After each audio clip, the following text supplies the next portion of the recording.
Lincoln Cathedral was commissioned by William the Conqueror after the 11th century invasion because the Normans needed to unify power further north.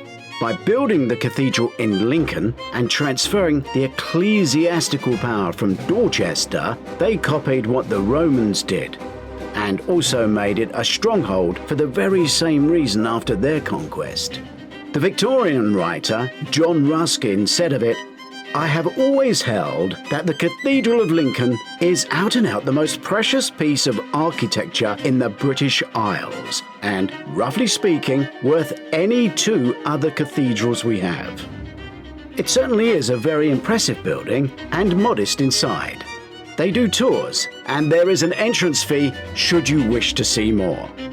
In 1311, it became the tallest building in the world after the completion of its 160-metre, that's 525 feet high, central spire, and held it for 238 years until it collapsed in 1548. Now, cruisers will know that St Olave's Tower in Tallinn, at 159 metres tall, then took that title.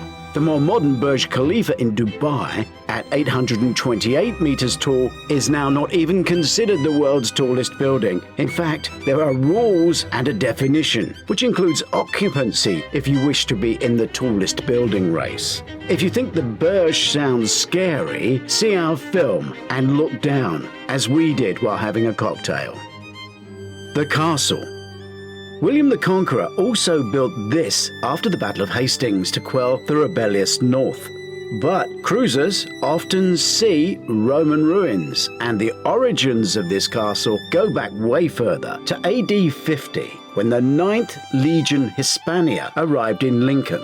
It was just a section of the Roman Emperor Claudius's 40,000-strong army that invaded Great Britain. The castle has dominated the Lincoln skyline for 2,000 years. The Romans built a legendary fortress on the top of the hill in stone and timber with wooden towers at intervals between the traditional four gateways, north, south, east and west. It became so important that in AD 90, the site was made a colonia, a self-governing town for retired legionnaires. It was called Lindum Colonia and lasted until about the 5th century. It expanded to include shops, workshops, temples and bathhouses, as well as dwellings. It also contained law courts, which it still does today, just like Split in Croatia. Watch that film and see another Roman legionnaires' retirement home. We are a cruise site at Doris Visits. We like Roman ruins, but there are no ships of any cruise-like size that get near to Lincoln. But I wanted to go back because I had very fond memories of it after making a movie there early on in my career. The film was called The Life and Crimes of William Palmer. It was the life story of a compulsive gambler and a spendthrift. Palmer, nicknamed the Prince of Poisoners, was played by Lily Allen's father, Keith Allen, and he killed various friends and family members, including children, for financial gain without anyone so much as batting an eyelid.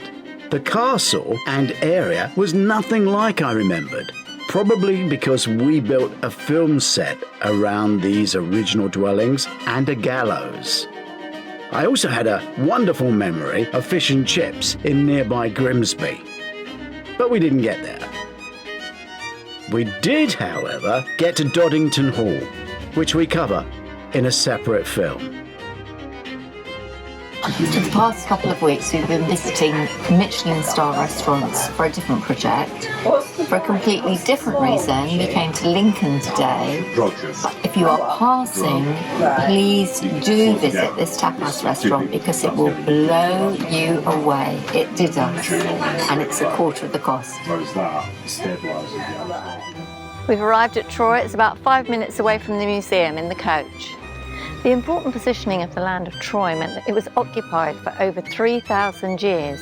So there was Troy 1, Troy 2, right up to Troy 9, and they're all standing on top of each other. No one knows what they were actually called, but archaeologists have labelled them that. God, I bet it's killing heat here in, real hot summer. The gabled gatehouse of Doddington Hall is now the ticket office for this Grade 1 listed building that sits within walled courtyards. And you can ask, but sadly, there is no discount for seniors.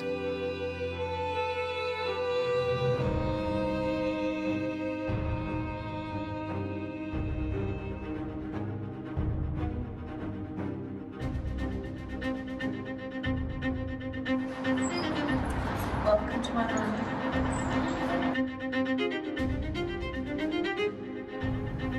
Welcome to the Queen Mary 2. I'm back on the Aurora. Virgin ships are for adults only. If Helen did exist, she would have existed within these walls at that time. Beautiful saga ship, the Spirit of Adventure. The Azura was built in 2010, so it's 13 years old now. We haven't been on for a while. Let's go and see if it's changed. It's a tough job, but somebody's got to do it. I mean, who knows when it might fall down? The Morella Discovery 2 accommodates 1,836 guests, has 771 crew. Let's take a look around Long Wharf. We're on the Queen Victoria. We're on a big ship, the Iona, and a big ship means a big cabaret act, and we've got Gary Barlow.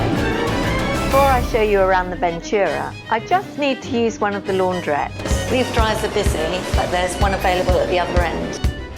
Remember when we thought the Britannia was a big ship? As you leave the ship, there is a guest information centre where you can get a map. Then you can stroll around the bay into town.